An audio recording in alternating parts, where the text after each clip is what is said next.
What's up everybody, welcome back. So the Kanto Cup is finally here in Go Battle League and we're going to kick things off with a really interesting team comp. I'm going to be trying out Rapidash with Incinerate. Now Incinerate is obviously the new quick move for Rapidash, introduced in Season 5, and honestly I think it's made Rapidash so much more viable as far as PvP is concerned. Obviously the energy generation is pretty good and also the damage output is pretty decent as well. And I'm going to be running it alongside Alolan Muk and Gyarados. Now Alolan Muk is arguably the most fantastic generalist as far as the Kanto Cup is concerned. It has fantastic matchups against Alolan Marowak, Alolan Raichu, Hypno, etc., all of which are fairly common.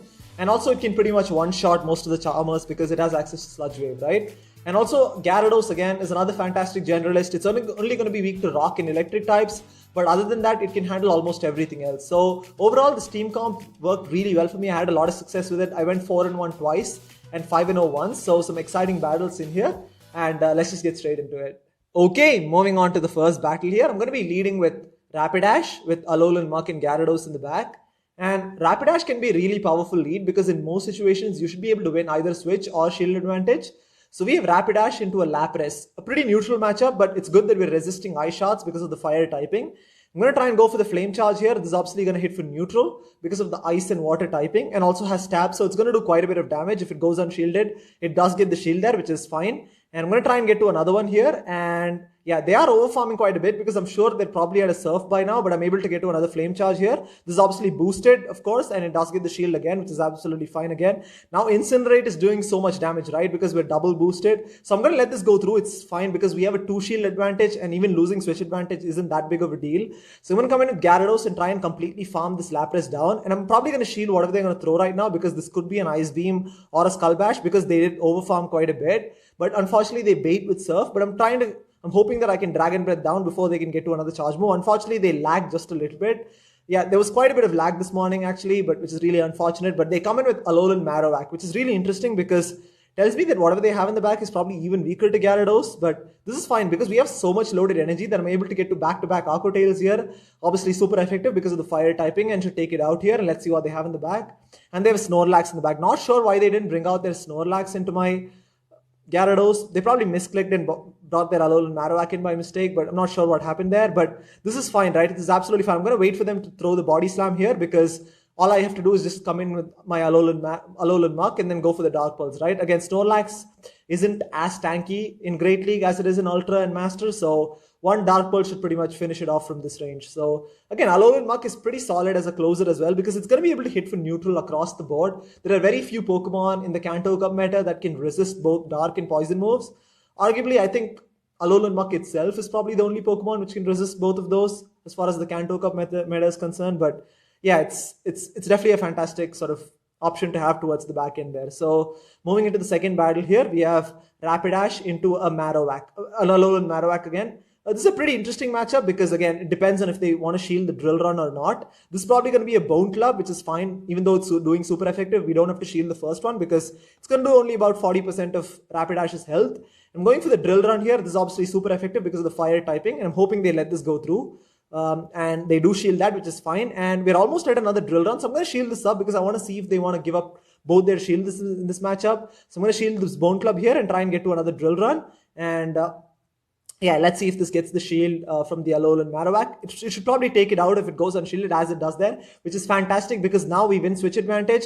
And they come in with the Dratini. I'm going to go for Dragonair, beg your pardon. I'm going to go for the flame. Not sure why I went for the flame charge. Should have gone for the Drill Run, but it does get the shield anyways, but it's absolutely fine.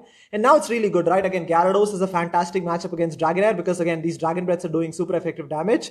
And I don't have to shield this one. This is probably just going to be an Aqua Tail here, which is resisted. And I can probably completely Dragon Breath down. I'm probably going to go for the Crunch here because I don't want to get hit by another charge move.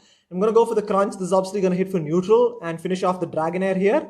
And let's see what they have in the back. And they have...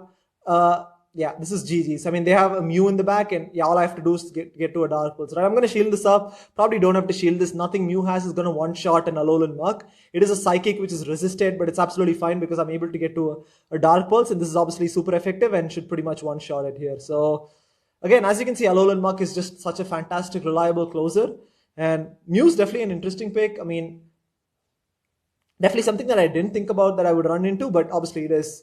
It's actually pretty solid, right? It is, you don't know what's coming, especially when you're going up against a Mew, but yeah, for the most part, we had that. Anyways, moving into the third battle here, we have Rapidash into Machamp. So not a great matchup because we're going to take a lot of damage from these counters. So what I'm going to do right now is try and get to a Flame Charge as quickly as possible. Luckily, we're able to get it off here. Now, this is probably going to get the shield from the Machamp. And then at this point, I'm going to try and maintain shield advantage over switch advantage because I know that even if I shield this, it's impossible for me to win switch advantage. So I'm going to let this go through. It is a dynamic punch. So I'm going to come in with Gyarados and try and completely Dragon Breath farm this Machamp down, right? The reason I don't throw the Aqua Tail here is I don't want it to be a CMP tie and then probably I don't have to waste all that energy. So I'm going to shield this up. Unfortunately, it was just a dynamic punch. I thought it would be a rock slide, but it's fine. We have so much loaded energy right now. Let's see what they come in with. They actually come in with a Psychic type. It is a Mew. So I'm going to go for the Crunch here, obviously doing super effective because of the Psychic typing. And they don't shield that for some reason. So that's very interesting. So I'm going to try and Dragon Breath down. And they're not even able to get to a charge move. This is fantastic, right? And they have a regular Kanto Muk in the back. And this is GG's at this point because this Aqua Tail should get the shield from it. And I'm going to immediately switch into my Alolan Muk here. And this is GG's. There's not a lot that Kanto Muk can do against an Alolan Muk. Also we have a shield advantage as well. So I'm going to go for the Dark Pulse here.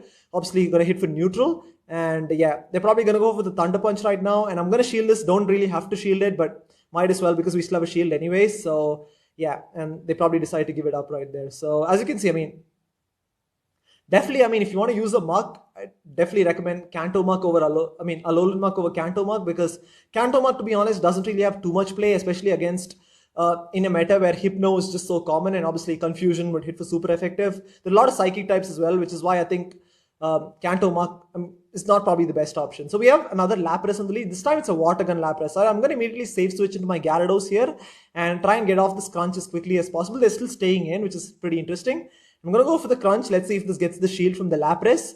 And it does get the shield there. And let's see. They actually make a switch into their Wigglytuff. Not sure why they didn't immediately go into their Wigglytuff. Obviously, Wigglytuff is a pretty positive matchup against my backline. Rapidash is basically my only Pokemon which checks it. Obviously, Alolan Muk does pretty well against it when shields are down. But not when shields are up, right? Because Charm does so much damage. And I'm going to come in with Rapidash here and try and go for the Flame Charge as quickly as possible. And let's see if this gets the shield from the Wigglytuff. They have so much energy right now, so I'm assuming they would shield, which is understandable. And I'm going to try and completely farm this Wigglytuff down. And yeah, I'm going to shield this up because even if it's just an Ice Beam or a Play Rough, which is resisted, it's probably going to take us out. But they actually go for the Hyper Beam, which is very interesting.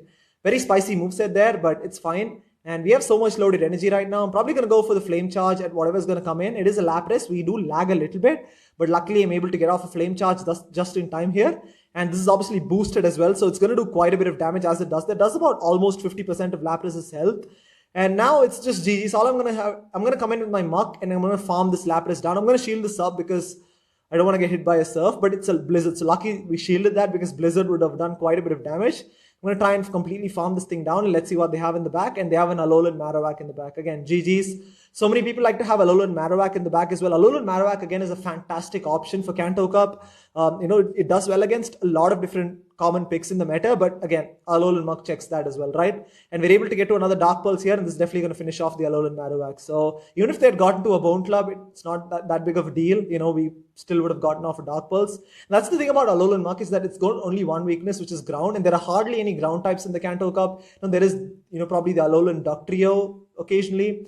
You might see, the regular Kanto Marowak occasionally, but you don't see too many of those in the Kanto Cup, right? But moving into the fifth battle, we are 4-0 in the set right now. We met with the Pidgeot. So what I'm going to do right now is obviously this is a pretty neutral matchup. We're both doing a lot of damage to each other with our quick moves. So I'm going to go for the Flame Charge here. Now, if they don't shield this, then I'm going to shield and try and maintain switch advantage.